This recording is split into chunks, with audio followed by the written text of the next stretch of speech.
నమస్తే. మాజీ మంత్రి కేటీఆర్ కుమారుడు హిమాంశు సిరిసిల్లలో సందడి చేశారు.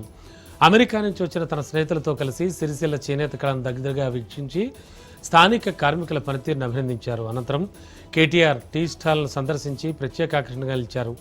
రాజన్న సిరిసిల్ల జిల్లా కేంద్రానికి వచ్చిన మాజీ మంత్రి కేటీఆర్ కుమారుడు హిమాంశు అమెరికా నుంచి వచ్చిన తన స్నేహితులతో కలిసి చేనేత కళాకారుడు వెల్లి హరిప్రసాద్ కార్ఖానాను సందర్శించారు. ఈ సందర్భంగా చేతితో వేసిన కేటీఆర్ ఫోటోలను తన ఫ్రెండ్స్కు చూపిస్తూ హిమాంశు ఆనందం వ్యక్తం చేశారు.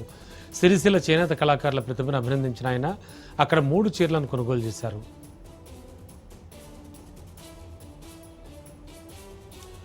రాజన్న సిరిసిల్ల జిల్లాలో అకాల వర్షం ఈదురుగాలుల బీభత్సం సృష్టించాయి. ఎల్లారెడ్డిపేట మండలంలోని అల్మాన్ స్పూర్ అలాగే గుట్టపల్లి చెరువుతండ రాజన్నపేట ప్రాంతాల్లో ఒక్కసారిగా భారీ గాలులకు అనేక చోట్ల చెట్లు నేలకొరిగాయి. ఇక అల్మాస్పూర్ గ్రామంలో భారీ చెట్టు ఓ కారుపై పడడంతో వాహనం పూర్తిగా ధ్వంసమైంది. కొన్ని చోట్ల ఒడ్లు కొట్టుకుపోవడంతో రైతులు తీవ్ర ఆవేదన వ్యక్తం చేస్తున్నారు.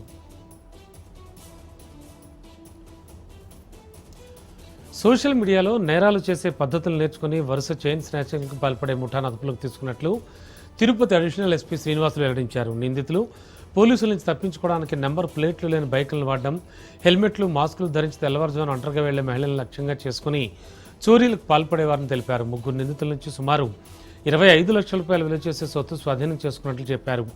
నెల్లూరు, తిరుపతి జిల్లాలకు చెందిన 9 మందిపై డ్రగ్స్ స్మగ్లింగ్ కేసులు ఉన్నాయని తెలిపారు.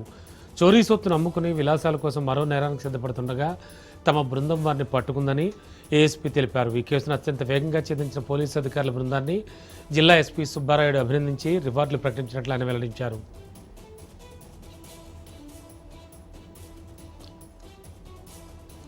జయశంకర్ భూపాలపల్లి జిల్లా మహదేవ్పూర్ మండలంలోని కాళేశ్వరంలో జరుగుతున్న అంత్య పుష్కరాల సందర్భంగా వివాదం చోటు చేసుకుంది. వరంగల్ నుంచి భక్తుల సేవ కోసం కాళేశ్వర దేవస్థానానికి వచ్చిన సేవా మహిళల పట్ల ఆలయ చైర్మన్ అవధాని మోహన్ శర్మ దురుసుగా ప్రవర్తించారని మహిళలు ఆరోపించారు. వారికి డ్యూటీ కేటాయించకుండా ఇక్కడ పని చేయొద్దంటూ చెప్పడమే కాకుండా కొందరిని చేయి పట్టుకుని లాగడం, నెట్టడం వంటి ఘటనలు జరిగాయని వారు తెలిపారు. దీంతో సేవా మహిళలు తీవ్ర అసహనం వ్యక్తం చేస్తూ చైర్మన్ వ్యాఖ్యలపై ఆగ్రహం వ్యక్తం చేస్తున్నారు.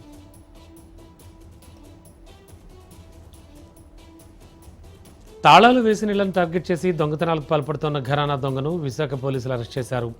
అతని వద్ద నుంచి 30 లక్షల విలువైన బంగారు ఆభరణాలు స్వాధీనం చేసుకున్నారు.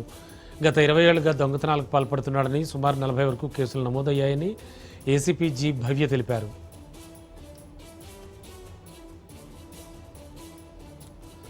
ఖమ్మం జిల్లా సత్తుపల్లిలో కలకలం రేపిన ఘటన వెలుగులోకి వచ్చింది. వాగులో భారీ మొత్తంలో బాలాజీ బ్రాండ్కు చెందిన ఆయిల్ ప్యాకెట్లు అలాగే సీసాలు గుర్తించడంతో స్థానికులు ఆందోళన వ్యక్తం చేస్తున్నారు.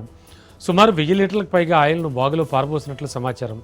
స్థానికులు ఇచ్చిన సమాచారంతో ఘటనాస్థలికి చేరుకున్న అధికారులు వాగు పరిసరాల్లో పెద్ద ఎత్తున బాలాజీ బ్రాండ్కు చెందిన ఆయిల్ ప్యాకెట్లు, ప్లాస్టిక్ సీసాలు చెదిరిపోయి ఉండడాన్ని గుర్తించారు. వీటి విలువ 2 లక్షల నుంచి 22.5 లక్షల వరకు ఉండొచ్చని తెలుస్తోంది.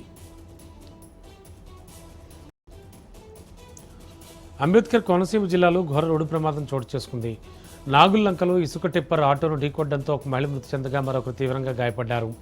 నాగుల్లంక ఆంధ్ర బ్యాంక్ ఎదురుగా ప్రధాన రహదారిపై ప్రమాదం జరిగింది. మృతురాలు తాటిపాక మఠానికి చెందిన మల్లాడి పద్మావతిగా గుర్తించారు. కృష్ణకుమారి అనే మహిళకు తీవ్ర గాయాలు కావడంతో ఆసుపత్రికి తరలించారు. ప్రమాద సమయంలో ఆటోలో మొత్తం 8 మంది ప్రయాణికులు ఉన్నట్లు స్థానికులు తెలిపారు. మిగిలిన వారు స్వల్ప గాయాలతో బయటపడ్డారు. ప్రమాదానికి కారణమైన టిప్పర్ డ్రైవర్ను స్థానికులు పట్టుకుని పోలీసులకు అప్పగించారు. పోలీసులు కేసు నమోదు చేసి దర్యాప్తు చేపట్టారు.